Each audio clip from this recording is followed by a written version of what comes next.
नमस्कार, आपका स्वागत है दोस्तों। महाभारत ग्रंथ में मनुष्य को भोजन करते समय कुछ बहुत ही जरूरी नियम बताए गए हैं। अगर कोई व्यक्ति नियमों का पालन करते हुए भोजन करता है तो उसे आरोग्य के साथ ही सुख, समृद्धि और वैभव की प्राप्ति होती है। शास्त्रों में बताए गए यह नियम वैज्ञानिक दृष्टिकोण से परिपूर्ण है। इस प्रकार से भोजन करने पर मनुष्य सभी देवी देवताओं का आशीर्वाद प्राप्त करता है अथवा भोजन करते समय इन नियमों का पालन अवश्य करे। तो आइए बिना देरी करे जान लेते हैं वह कौन से नियम है। और उससे पहले अगर आपने चैनल को सब्सक्राइब नहीं किया है तो सब्सक्राइब जल्दी से कर लीजिए, वीडियो को लाइक कर दीजिए। दोस्तों, सबसे पहली बात, भोजन करने से पहले 5 अंग, 2 हाथ, 2 पैर और मुख को अच्छी तरह से धोकर ही भोजन करना चाहिए। भोजन से पहले अन्य देवता एवं अन्नपूर्णा माता की स्तुति करके उनका धन्यवाद देते हुए तथा सभी भूखे प्राणियों को भोजन प्राप्त हो, ईश्वर से ऐसी प्रार्थना करके भोजन की शुरुआत करनी चाहिए। भोजन बनाने वाली महिलाओं को स्नान करके ही शुद्ध मन से मंत्र जाप करते हुए रसोई घर में भोजन बनाना चाहिए। सबसे पहले 3 रोटियां एक गाय के लिए, एक कुत्ते के लिए और एक कौवे के लिए अलग निकाल कर रखनी चाहिए। फिर अग्नि देव का भोग लगाकर ही घर वालों को खिलाना चाहिए। भोजन किचन में बैठकर ही सभी के साथ करें। प्रयास यही करना चाहिए कि परिवार के सभी सदस्य के साथ मिल बैठकर ही भोजन किया जाए। नियम अनुसार अलग अलग भोजन करने से परिवार के सदस्य में प्रेम और एकता कायम नहीं हो पाती है। भोजन का समय प्रातः काल ही भोजन का विधान है, क्योंकि भोजन क्रिया की जटाग्नि सूर्योदय से 2 घंटे के बाद तक एवं सूर्यास्त से 2.5 घंटे पहले तक प्रबल रहती है। जो व्यक्ति सिर्फ एक समय भोजन करता है वह योगी है और जो 2 समय भोजन करता है वह भोगी है। तीसरी बात, भोजन की दिशा भोजन पूर्व और उत्तर दिशा की ओर मुख करके ही करना चाहिए। दक्षिण दिशा की ओर किया गया भोजन प्रेत को प्राप्त होता है। पश्चिम दिशा की ओर किया हुआ भोजन खाने से रोग की वृद्धि होती है। चौथी बात, ऐसी अवस्था में भोजन ना करें। सैया पर बैठकर अर्थात बिस्तर पर बैठकर अपने हाथों पर रखकर टूटे फूटे बर्तन में भोजन नहीं करना चाहिए। मल मूत्र का विक होने पर भी भोजन नहीं करना चाहिए।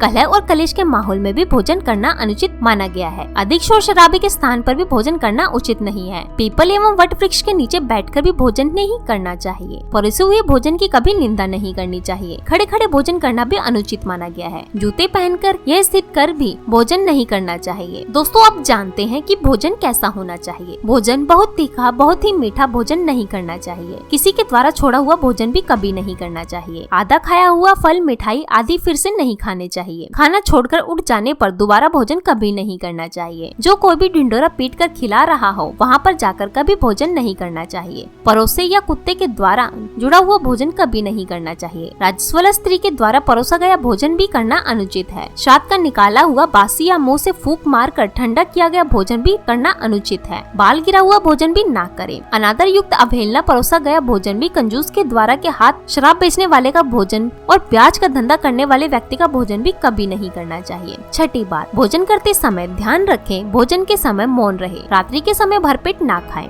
अगर भोजन करते समय बोलना आवश्यक है तो केवल सकारात्मक बातें ही करें। भोजन करते समय किसी भी प्रकार की समस्या पर चर्चा ना करें। भोजन को बहुत चबा चबा कर खाएं। सबसे पहले मीठा, फिर नमकीन, फिर अंत में कड़वा खाना चाहिए। थोड़ा सा भोजन करने वालों को आरोग्य सेतु, आयु, सुख, सुंदर संतान और सौंदर्य प्राप्त होता है। साथ ही भोजन के पश्चात क्या नहीं करना चाहिए। भोजन के तुरंत बाद पानी या चाय नहीं पीनी चाहिए। भोजन के पश्चात घुड़सवारी, दौड़ना, बैठना, शौच आदि प्रकार के कार्य नहीं करने चाहिए। भोजन के बाद क्या करें। भोजन के पश्चात दिन में भोजन करने के पश्चात टहलना चाहिए और रात्रि के समय 2 कदम टहलकर बाई करवट में लेटना, हाथों वज्रासन में बैठने से भोजन का पाचन अच्छे से होता है। भोजन के 1 घंटे बाद मीठा दूध एवं फल खाने से भोजन का पाचन अच्छी तरह से होता है। भीष्म पितामह ने अर्जुन को दिया महत्वपूर्ण संदेश में कहा गया है कि जिस थाली को किसी का पैर लग जाए उस थाली का त्याग करना चाहिए। ऐसी थाली बिस्तर के समान होती है। भीष्म पितामह कहते हैं कि भोजन के दौरान थाली में बाल आने पर उसे वहीं छोड़ देना चाहिए। बाल आने के बाद भी खाए जाने वाले भोजन से दरिद्रता का सामना करना पड़ सकता है। भोजन पूर्व जिस थाली को कोई लांग कर गया हो, भोजन को भी कभी ग्रहण नहीं करना चाहिए। इसे कचरे के समान छोड़ देना चाहिए। भीष्म पितामह ने अर्जुन को बताया कि थाली में भाई भाई भोजन करे तो वह अमृत के समान हो जाता है। ऐसे भोजन से धन, धान्य, स्वास्थ्य और